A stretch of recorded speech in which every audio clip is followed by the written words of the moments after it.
నమస్కారం. Welcome back to Lakshmi పంచాంగం. ఈరోజు మన ఛానల్లో స్పెషల్ వీడియో దత్తాత్రేయుని జయంతి. శ్రీ దత్తాత్రేయ జయంతిని మార్గశిర శుక్ల పౌర్ణమి నాడు జరుపుకుంటారు. త్రిమూర్తులు బ్రహ్మ, విష్ణు మరియు మహేశ్వరుల అవతారమైన దైవ స్వరూపులు. దత్త అనే పదానికి సమర్పించిన అనే అర్థముంది. త్రిమూర్తులు అత్రి మహర్షి మరియు అనసూయ దంపతులకు పుత్రుడి రూపంలో తమను తాము సమర్పించుకున్నారు కనుక అతడికి దత్త అని పేరు వచ్చింది. ఇతడు అత్రి కుమారుడు కాబట్టి తన పేరు ఆత్రేయ అయ్యింది. ఒకసారి లోక కళ్యాణార్థం నారదుడు ఆడిన చతురోక్తి కిలోనైన లక్ష్మి, సరస్వతి, పార్వతీమాతలు మహాపతివ్రత అయిన అనసూయపై ఈర్ష, అసూయ, ద్వేషాలను పెంచుకున్నారు. నారద మహర్షి అనసూయ పాతివ్రత్యాన్ని, భర్త పట్ల భక్తిభావం గురించి బ్రహ్మ, విష్ణు, శివుడు ధర్మపత్నుల ముందు విశేషంగా ప్రశంసించాడు. ఈర్ష్య, అసూయ, ద్వేషమనే దుర్గుణాలకు లోనైతే దేవతలకైనా అనేక దుఃఖాలు కలుగుతాయని స్వరులకు తెలియజెప్పడానికో, శ్రీదత్తుని అవతారానికి నాంది పలకడానికో ఈ గుణాలు వారి మనస్సు నిండా దవనంలా వ్యాపించి ముగ్గురమ్మల గుండెలు బొగ్గుమన్నాయి. వారి వారి పత్నులను తక్షణం ఆ అనసూయ ఆశ్రమానికి వెళ్ళి ఆమె పాతివ్రత్యాన్ని భగ్నం చేయమని ప్రార్థించారు. త్రిమూర్తులు ఎంత వారించినా పెడచెవిని పెట్టారు. ససేమిరా అన్నారు. ఇక చేయునది లేక సన్యాస వేషములు ధరించి అత్రి, అనసూయ ఆశ్రమ ప్రాంతమునందు భూమిపై పాదం మోపారు. వారి పాదస్పర్శకు భూదేవి పులకించింది. వృక్షాలు వారికి వింజమారలు వీస్తున్నట్లుగా తలలాడిస్తూ వారి పాదాల చెంత పుష్పాలు, పండ్లు నేలకు రాల్చాయి. నెమలి పురివిప్పి నాట్యం చేయసాగింది. లేడి పిల్లలు చెంగు చెంగున గంతులు వేస్తూ వారి వద్దకు వస్తున్నాయి. కుందేటి పిల్లలు వారి పాదాలు స్పర్శించి పునీతమవ్వాలని అడుగడుగున పాదాలకు అడ్డుపడుతున్నాయి. వన్యప్రాణుల కేరింతలతో ఆ ఆశ్రమ వాతావరణం అంతా ఆహ్లాదమవుతోంది. ఆ ఆకస్మిక పరిణామమేమిటో అని వారిని చూచిన పక్షులు కిలకిలా రావలు సాగాయి. ఇవి కాక ఒక పక్క పవిత్ర జలపాతాలు, సోయగాలు, మరోపక్క ఆశ్రమ బాలకుల వేద మంత్రోచ్చారణ కర్ణామృతంగా వినిపిస్తున్నాయి. ఇంత చక్కని ప్రకృతి అందాలకు అలవాలమైన ఈ రమణీయ వాతావరణమునందు తేలియాడుతున్న ఈ భూలోకవాసులు ఎంతటి అదృష్టవంతులో! మన ముగ్గురం కూడా చిన్నారి బాలుర వలె ఈ ముని బాలికలతో కలిసి ఆడుకుంటే ఎంత బాగుండునో అని తన్మయత్వంతో ఆ త్రిమూర్తులు పలుకుతారు. అలా మైమరిపిస్తున్న ఆ ఆశ్రమ వాతావరణం నుంచి ఒక్కసారి తెప్పరిల్లి ఇంతకీ మనం వచ్చిన మాటను మరచి మన భార్యలకు ఇచ్చిన మాటను విస్మరించాం అని తలచి ఆశ్రమం ముంగిట వైపుకు నడిచారు.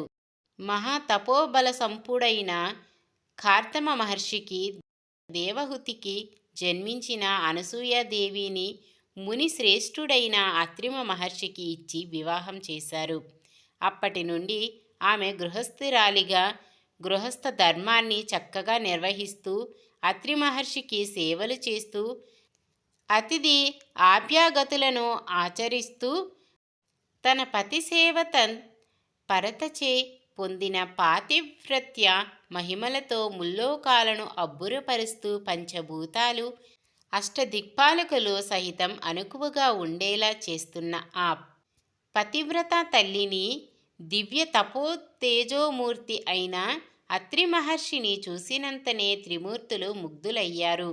ఆ సాధుగవుల ముగ్గురిని చూసిన ఆ పుణ్య దంపతులు సాదరంగా ఆశ్రమంలోకి ఆహ్వానించి ఉచిత ఆసనాలు ఇచ్చి స్వాగత సత్కారాలు చేసి అనంతరం మీరు ముగ్గురు బ్రహ్మ, విష్ణు, మహేశ్వరుల వలె వచ్చినట్లుగా వచ్చి మా ఆశ్రమాన్ని పావనం చేశారు.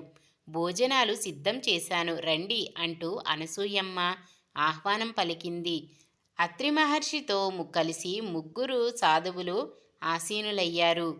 ఇక వడ్డన ప్రారంభించుటకు సమయమవుతున్న సమయాన అనసూయతో ఆమె దుస్తులు ధరించకుండా నగ్నరూపంలో వడ్డిస్తేనే తాము భుజిస్తామని వారు చెప్పారు. వారి పలుకులు ఆ పాతివ్రత తల్లికి శిరస్సున పిడుగుపడినట్లు అయ్యింది. ఒకసారి తన ప్రత్యక్ష దైవమైన భర్తను మనసారా నమస్కరించుకుంది. పతివ్రత్య జ్యోతి వెలిగింది. ఆమె జ్ఞాననేత్రం తెరుచుకుంది. కపట సన్యాస రూపంలో ఉన్న త్రిమూర్తులను గుట్టురట్టు అయింది. వారి ఆంతర్యమేమిటో గ్రహించింది. పెదవుల వెంట చిరునవ్వు చెక్క చెదరకుండా, ఏమీ నా భాగ్యము, ముల్లోకాలను ఏలే సృష్టి స్థితి లయకారకులైన వీరు నా ముంగిట ముందుకు యాచకుల వలె వచ్చినారా? వీరిని కనుక నేను తృప్తిపరిస్తే ముల్లోకాలు కూడా ఆనందింపజేసిన భాగ్యం నాకు కలుగుతుంది కదా అని ఆలోచిస్తూ ఒక ప్రక్క పతివ్రత్యం, మరోవైపు అతిథి సేవ, ఈ రెండు ధర్మాలను ఏకకాలంలో సాధించడమెలా అనుకుంటూ పతికి నమస్కరించి ఓం శ్రీపతి దేవాయ నమః అంటూ కమాండలో దాకమున ఆ త్రిమూర్తుల శిరస్సును చల్లింది. వెంటనే ఆ ముగ్గురు పసిబాలులయ్యారు. వెనువెంటనే అనసూయలో మాతృత్వం పొంగి స్థాన్యం పొంగింది.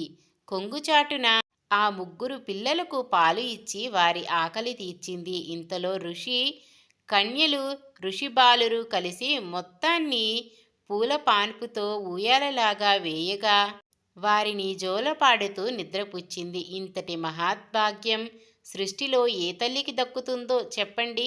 ఆ వింత దృశ్యాన్ని చూచిన అత్రి మహర్షి ఒకసారి తుల్లిపడి మరలా తేరుకొని తన దివ్య దృష్టితో జరిగినది జరగబోతున్నది గ్రహించాడు. ఈ త్రిమూర్తులు ఈ ఆశ్రమ ప్రవేశ సమయంలోనే ఆశ్రమ వాతావరణానికి తన్మయత్వంతో పలికిన పలుకులే కార్యరూపం దాల్చడం బ్రహ్మవాక్కుగా తలచి ఆ చిన్నారులు బుడిబుడి నడకలతో ఆడుతూ గెంతుతూ ఆ ముని బాలకులతో కలిసి వారి కలలను పండించుకోసాగారు. మానవులకు బాల్య, కౌమర, యవ్వన, వార్ధక్యాలలో ఆనందముగా సాగేది ఈ బాల్యదశే కదా, మధురానుభూతిని మిగిల్చేది అని మురిసిపోయారు. కనని తల్లిదండ్రులైన అత్రి, అనసూయల పుత్రవాత్సల్య బాంధవ్య అయౌనిజులైన వారికి చాలా కాలం కొనసాగుతుంది. ఇలా ఉండగా లక్ష్మి, సరస్వతి, పార్వతీమాతలకు భర్తల ఆచూకీ తెలియక గుబులు పుట్టుకుంది. అంతలో దేవార్షి నారదుని వల్ల అత్రి మహర్షి ఆశ్రమియందు జరిగిన వింత తెలుసుకున్నారు. దానితో అనసూయపై ఏర్పడిన ఈర్ష, అసూయ, ద్వేషాలు పటాపంచులయ్యాయి. వెంటనే వారి నిజ స్వరూపాలతోనే అనసూయ అత్రిముని ఆశ్రమానికి చేరుకున్నారు. వారిని ముని కన్యలు స్వాగతించారు. ఆ సమయమున అనసూయమ్మ తల్లి ఆ చిన్నారులకు పాలు ఇచ్చి ఊయలలో పడుకోబెట్టి జోలపాడుతూ ఉంది. అంతలో ఆ ముగ్గురమ్మలను చూచి సాదరంగా ఆహ్వానించి స్వాగత సత్కారములతో సుఖాసీనులను చేసింది. పసిబాలుర రూపాల్లో ఉన్న వారి వారి భర్తలను చూచుకొని పతిభిక్ష పెట్టమని కన్నీళ్లతో అత్రి, అనసూయ పాదాలను ఆశ్రయిస్తారు. అయితే మీ భర్తలను గుర్తించి తీసుకొని వెళ్ళండి అని అనసూయ హుందాగా చెబుతుంది. ఒకే వయసుతో, ఒకే రూపుతో అమాయకంగా నోట్లో వేళ్లు వేసుకొని నిద్రిస్తున్న ఆ జగన్నాటక సూత్రధారులను ఎవరో గుర్తించలేకపోయారు. తల్లి, నీ పాతివ్రత్య దీక్షను భగ్నం చేయాలని ఈర్ష, అసూయ, ద్వేషాలతో మేము చేసిన తప్పిదాన్ని మన్నించి మా భర్తలకు దయతో సస్వరూపాలు ప్రసాదించమని ప్రాధేయపడతారు. అంతా ఆ అనసూయమాత తిరిగి పతిని తలుచుకొని కమాండలోదకము తీయు సమయమున త్రిమూర్తులు సాక్షాత్కరించి ఈ ఆశ్రమవాస సమయమునందు మీరు కన్న తల్లిదండ్రుల కంటే మిన్నగా పుత్రవాత్సల్యాన్ని మాకు పంచిపెట్టారు. మీకు ఏమి వరం కావాలో కోరుకోమన్నారు. నాయనలారా, ఈ పుత్రవాత్సల్య భాగ్యాన్ని మాకు మీరుగా ఇచ్చినారు. అది మాకు శాశ్వతంగా ఉండేలా అనుగ్రహించండి అని వరం కోరుకున్నారు. అనసూయ ఆ ముగ్గురిని తన పిల్లలుగా శివ, విష్ణు, బ్రహ్మ, అంశలతో దూర్వాసుడు దత్తాత్రేయ మరియు వెన్నెల దేవుడు చంద్రుడిగా జన్మించవలసిందిగా వరమడిగింది. ఊయాలలోని ఆ బాలురు అత్రి అనసూయలకు బిడ్డలై కొంతకాలం పెరిగిన తరువాత బ్రహ్మ శివుడు వారి వారి అంశలను దత్త నారాయణునికి ఇచ్చారు. అప్పటి నుండి ఆ స్వామివారు శ్రీ దత్తాత్రేయ స్వామిగా అవతారమెత్తారు. ఆంధ్రప్రదేశ్లోని కొన్ని ప్రాంతాలలో కోర్ల పౌర్ణమి కుక్కల పండగగా వ్యవహరిస్తారు. ఈరోజు కుక్కలను సజ్జబూరెలు, తెప్పల చెక్కలు ఆహారం పెట్టడం సాంప్రదాయం.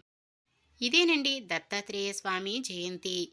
అనసూయ పాతివ్రత్యాన్ని పరీక్షించడానికి బ్రహ్మ, విష్ణు, మహేశ్వరులను పార్వతీ, సరస్వతీదేవి, లక్ష్మీదేవి పంపగా అనసూయాదేవి వాళ్ళని చంటి పిల్లలుగా కాపాడుకొని తన పాతివ్రత్యాన్ని చాటుకుంది. ఇక ఈ వీడియో నచ్చితే వెంటనే లైక్ చేయండి. మన వాళ్ళందరికీ ఉపయోగపడవచ్చు. షేర్ చేయండి. మన ఛానల్ని ఎవరైనా కొత్తగా చూస్తున్నట్లయితే వెంటనే సబ్స్క్రైబ్ చేసుకోండి.